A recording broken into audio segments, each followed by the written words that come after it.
సమరానికి వేళైంది. Royals Challengers Bengaluru నేడు జరిగే ఎలిమినేటర్ మ్యాచ్లో రాజస్థాన్ రాయల్స్ను ఢీకొడుతోంది. సమఉజ్జీలుగా కనిపిస్తున్న రెండు జట్ల మధ్య పోరు హోరాహోరీగా సాగనుందని భావిస్తున్నారు.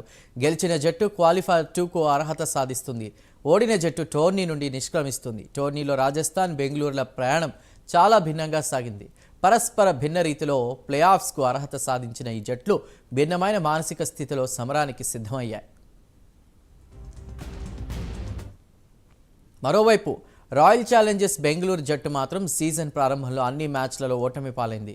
అస్సలు ప్లేఆఫ్స్కు చేరుకుంటుందా అన్న అనుమానాలను పటాపంచలు చేస్తూ బెంగళూరు జట్టు ఒక్కసారిగా ఫామ్లోకి వచ్చింది. వరుస విజయాలతో ప్లేఆఫ్లోకి దూసుకువచ్చింది. 6 విజయాలను సొంతం చేసుకున్న ఆ జట్టు పూర్తి ఆత్మవిశ్వాసంతో కనపడుతోంది. దీంతో ఈరోజు రెండు జట్ల ఢీ అంటే ఢీ అనేలా తలపడనున్నాయి.